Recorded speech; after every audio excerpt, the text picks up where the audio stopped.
What's up, YouTube? Poor.Mans.Podcast back with another video. Give me the HBO special. That's a Help a Brother Out special. Hit the like and the subscribe button for more content. Let's get right into the video. Look, there's a reason why 26 of the most physically fit women in the Marine Corps have failed out of this course. That reason is simple. When you put 120 pounds on the back of a woman, she crumbles like a fucking crouton. It's no way.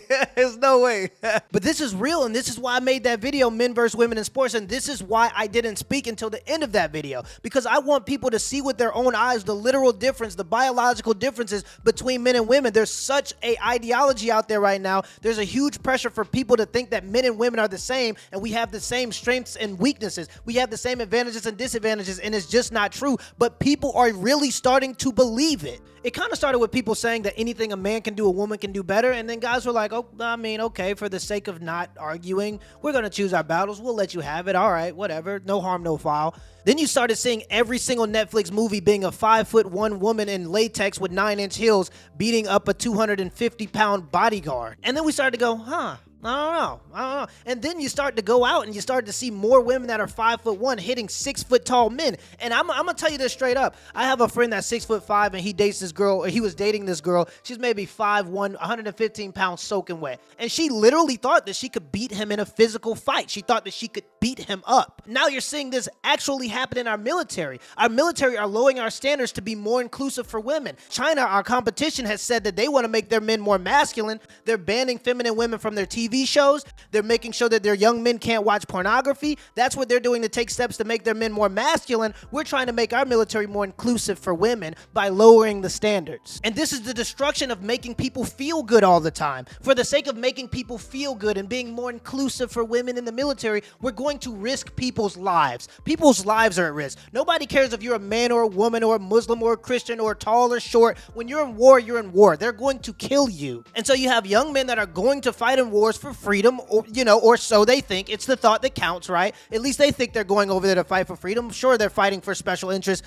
of big. We're not going to go there. But you have these young men going to risk their lives, and now they're going to have to carry dead weight that are women that can't meet the physical standards required to be there. So in order to be inclusive and be fair, you're willing to be unfair, because it's not fair for a person that meets the physical requirements to be paid as much as a person that had to lower the physical requirements in order for them to get in. That's not fair by any standard, but we're willing to do that in order to include people. It's equal opportunity versus equal outcome. And in the military, when you're lowering the standards for people to get in, that's equal outcome. You're wanting equal outcome, not equal opportunity. If there's one thing that we have left to be proud of as Americans, to be number one with, it is the power of our military, the greatest military force to ever exist in human history, and we're going to throw it away in the name of emotions and inclusivity. We've gotten so comfortable in this country that we forgot about war. We forgot what it looks like. We forgot what it feels like. We forgot how it impacts people's lives. Started the video off with Hispanic Pooky. We got Hispanic Pooky in here.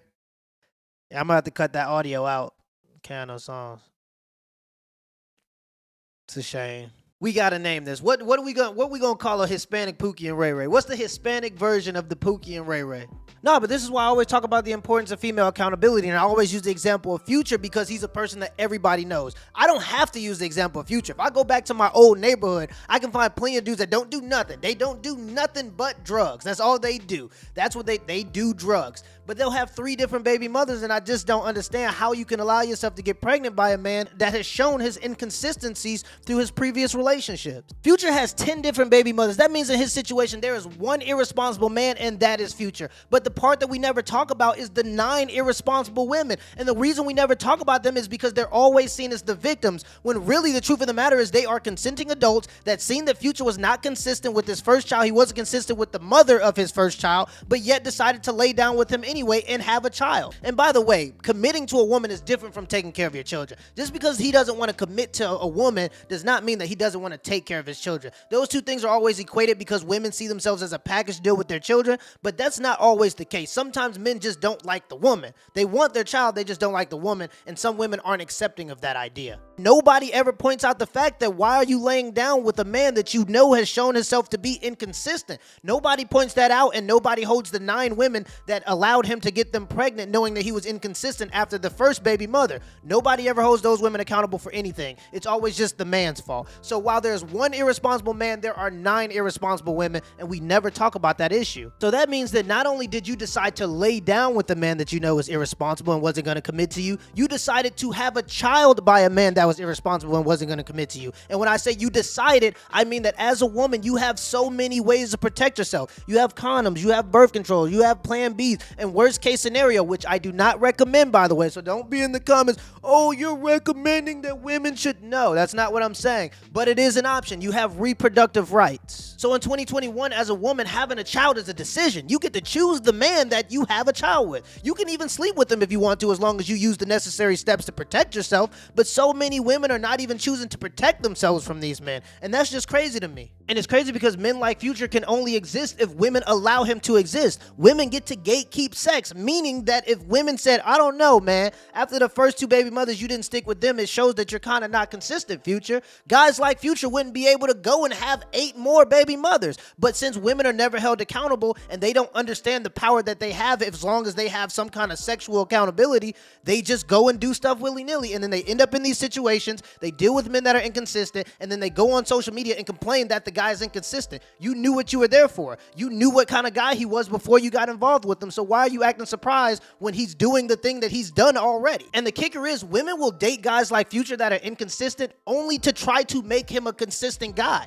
Why don't you just skip the risk factor and find a guy that's already proven to be consistent? I don't understand that. It's like you want to put yourself through hardship for no reason.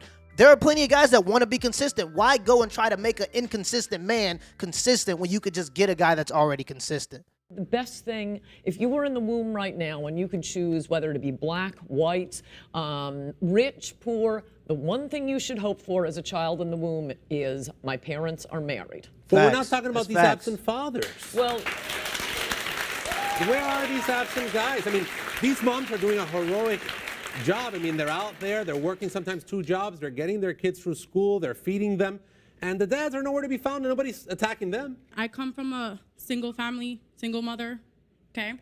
And I was raised really well. I'm doing really well. I'm going to school. I'm doing what I need to do to make it in life, and I'm pretty sure I'll probably be making more money than you, only because I'm not just famous for stating a horrible opinion, not a statistic. But now, Ann, are you serious about this? Because everyone here is outraged in this audience. I mean, you are citing statistics. I know that they're credible. Okay. But what we're hearing here is you've kind of focused this approach, you know, anti-single mothers. Do you really believe all of that stuff? who's the Christian here, Father? I care about the children. I care about how they are raised. And for you to be encouraging women to have children out of wedlock and discouraging them from being sent and to nice adoptive homes, I find shocking. No, don't hurt her, please. She's saying she's going to hurt you. Hold on. No. Listen, first of all, you are nobody to pass judgment because half of us didn't even know who you were until today. Second, I am a single mother. And I am a great parent. I own a business. I go to school full time. My daughter is smart. She is happy. I'm a mother and a father. And I am great parents. We should be questioning how well adjusted you are. I wish single mothers all the luck in the world. Very helpful having you all stand up and insult me.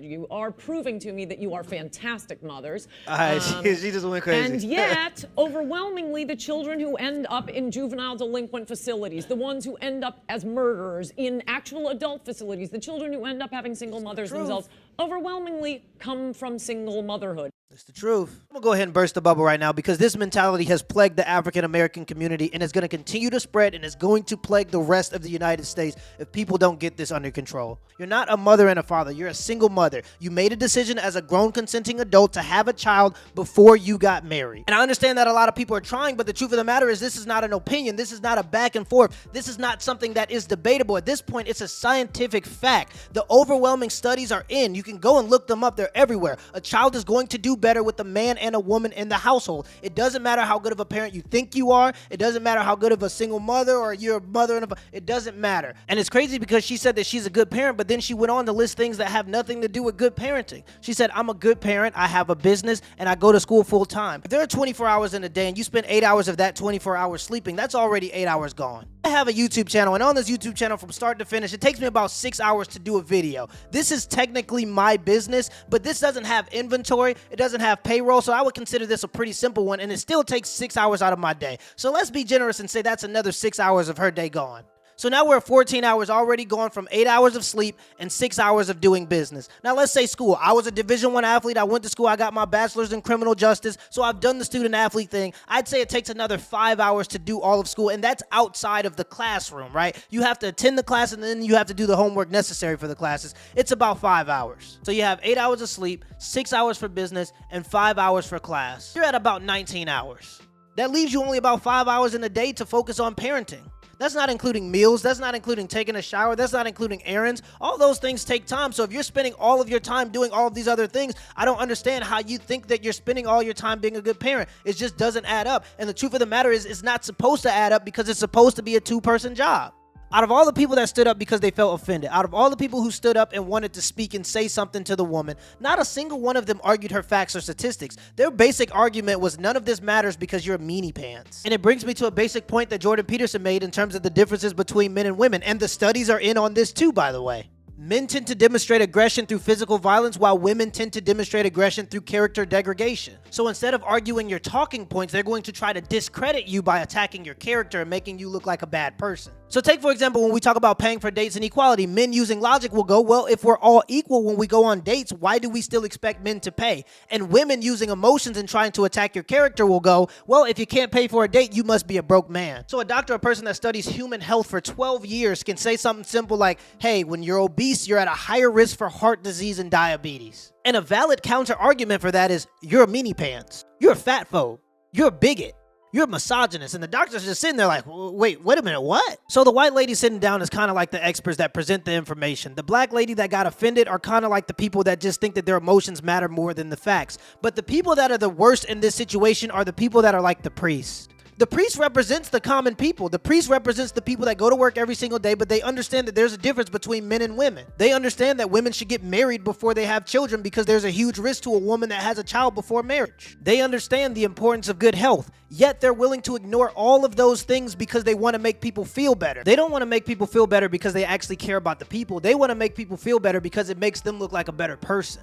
It is important and virtuous to tell the truth regardless of what comes with it. There is no virtue in lying to people. There is no virtue in lying to people to make them feel better. It only adds to the problem. Till next time. My boo, I'm just here for the rendezvous. And I came the whole damn crew, cause I've been feeling like you want me to. You say stop standing, so I can't help myself when I pull up.